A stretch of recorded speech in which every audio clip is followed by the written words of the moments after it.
Hello, welcome to Giants Tarot on November 23 with me, Elizabeth, your presenter, who's also just getting over presenting a cold or the flu. I don't sound very wonderful, but I'm feeling okay. At Giants Tarot, we just read out information concerning all the emblems and cards and signs and everything for each day of the year. There's a lot written about each specific and particular day of the year, so I'm not telling you what to do. I'm just telling you what the cards for today say, and I hope it all gives you some good ideas. So the Sun is in Sagittarius, and we are in the time of Sagittarius and Temperance. Temperance is the tarot card representing Sagittarius and this time of the year, which is November 23 to December 21. The main reading for Temperance is up separately, as indeed so is the main reading for the first decanate of the Sagittarius Temperance, which is the Minor Arcana card, the Eight of Wands. There are 3 decanates in each of the zodiac signs corresponding with the Tarot Major Arcana card, tarot card, and they're all 10 days long. So we're in the first decanate of Sagittarius Temperance. So I'm not going to read you the whole thing, I'll just read you a few little notes. For Temperance, all learning, wouldn't you know it? Wouldn't you know it? All learning, no, you have to be quiet. You must be quiet. You've got to be quiet. You have to be. Don't make any noise. And you have to sit in your bed and be quiet too. Sit down. Okay. All learning and deduction takes time. That's all I'm going to say about Temperance today. And I have a reading for you for Sagittarius 5. The confluence of planetary forces at your birth has given you, at least potentially, a giant of an intellect. Your inherent brilliance is balanced and could even be outweighed by a restless and far-ranging spirit. You probably have great difficulty in pursuing any single interest for any length of time. Both your mind and body are always on the move. Mentally, you leap from one subject to another. Needless to say, this can dissipate your brain power. It can fritter away the priceless gift of intelligence on a variety of incomplete projects. Your success in life will relate directly to your ability to apply yourself to the task before you. You already know that when you want to, you can bring tremendous concentration to your endeavours. Learn to extend that time span. Learn to work at one chore an extra hour, then 2, until your impressive mental faculties can be concentrated in prolonged attention. One day you will wake up and realise what a formidable weapon is at your disposal. For in addition to your acute mind, you are ambitious, impulsive, impatient, and romantic. The Minor Arcana first decanate card, the Eight of Wands. A couple of notes on this. If you want to see the whole thing, look it up separately. There's a clear sky in this card, nothing in the way to allow you to get to your destination. There's important news and steady positive growth. This is a very strong, trailblazing energy. Some cartomancy. The birth emblem for November 23 is the Ten of Hearts. The Ten of Hearts people have arrived at their own special stage of independence in affairs of human heart interactions. Happy and satisfied in exchange of love with others. This space is open. The way is ongoing and permanent. How blessed. If they care to choose control over others in a journey to wealth and power, love will be lost and a lonely life is assured. The Ten of Hearts, the power card in love, eh? Gee, what does the Ten of Hearts have that makes it so powerful? Besides 10 hearts, of course, which is more than anybody else. Well, in some ways the Ten of Hearts is a closed circuit, wandering the landscape with multiple battery packs in its pockets. The Ten of Hearts has has oomph, and it doesn't wear out, down or thin. It's hard to be humble when you're perfect in every way, isn't it?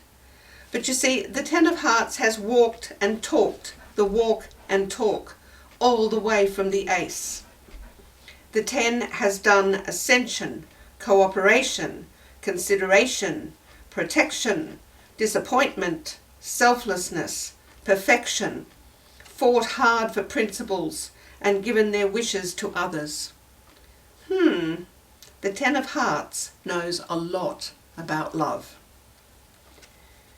When the Ten of Hearts looks for guidance or understanding, the Jack of Clubs is shining in the heavens above. Clubs, knowledge, intuition. Jacks, androgynous and willing to learn. When you get to the end of the heart's journey, what is left? You apply what you know, I suppose. So the Ten of Hearts has travelled to a place where many things are possible. Not only that, but many realities are on the ground. Happy life, full of love, tick, done. Happy, forward-looking and feeling safe community, tick, done. If that's what the Ten of Hearts wants. The Ten of Hearts may decide to leave all that mushy stuff and go for the silver and gold. Well, that will work too. All that knowledge about love, learned through time, relationships, sacrifice, magic encounters with other humans, all hoping to win, all of them, can be transmuted into something else. So now, if the Ten of Hearts takes the gold, well, all that mushy stuff may evaporate. And then where will things be? With all that knowledge and intuition and power of love, there is sure to be a pot of the hard stuff at the end of the Ten of Hearts rainbow, but it may not bring as much joy.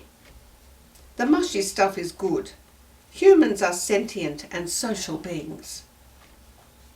The Ten of Hearts is a 1 in the next higher octave. A leader. Success is promised. Strong social structures result under such leadership. And money too. When you are near the Ten of Hearts, you feel the ether charged with all those battery packs. You know the Ten of Hearts is here now, right now.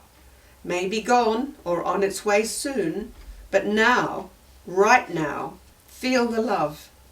Where will it take the Ten of Hearts and you? It's time for some idealism, folks. We are in a high place. We are with the power card of love.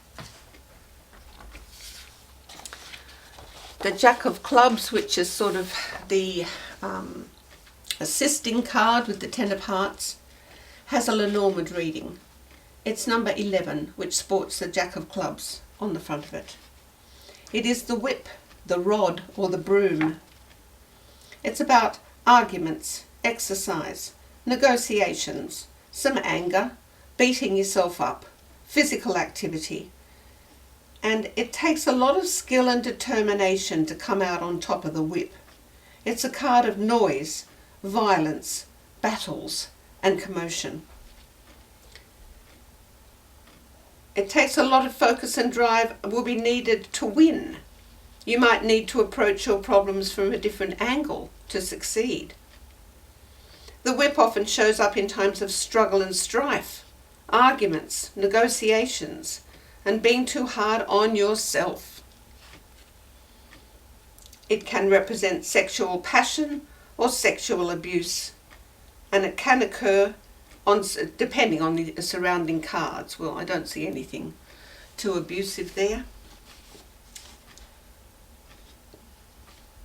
In Korea, It often represents a physically demanding job. A lot of energy is usually required. I've done this reading 3 times. Oh dear. The whip can also represent conflict in the workplace, whether it's dislike or your job or disagreements with co-workers. In health, the whip card in the Lenormand deck represents laryngitis. Aren't the giants hilarious? I mean, really, it's sore throat pain or sore muscles. Well, I don't have any soreness, but I've hardly got a voice. And here's a sentence for you. Would a different approach help you reach your goals? Would it? Some numerology. 23 is a prime number. It's best to follow professional pursuits rather than business line. It belongs in the intellectual world as it is a quick thinker. It has innate interest in chemistry, physical culture, salesmanship, or in the brokerage business. It has a charming personality, can deal well with the opposite sex, probably better than with its own sex. It should aim high, for it's necessary to be proud of own accomplishments due to social inclinations. The angel number 23. When the angel number 23 appears, you have the vibration of service and cooperation, combining with creativity and spiritual growth. Grenville Kleiser says about the 23rd of November, learn to live well and nobly. It is better to have success late in life than not at all. You must respect yourself if you want others to respect you. It is a valuable habit to keep the little moments filled with big work. The best way to lose your sorrow is to sympathize with others. There are no dull hours for the man who looks only on the bright side of life. Keep interested and you will draw interest. Let the encyclopedia carry the load of details so that you can use your mind principally for original thinking. It is a good rule never to borrow from a friend, and better still, not to borrow from anyone. The troubles you think may come next month will probably be as remote then as they are now. Spend your time in being what you are, not in trying to appear what you are not. The Theosophical Society says of the 23rd of November, now the lake in the mountain heights of your being is one day a tossing waste of waters, as the gust of caprice or temper sweeps through your soul. The next, a mirror, as they subside and peace reigns in the house of life. One day you win a step forward, the next you fall back too. Cellowship admits none of these transitions.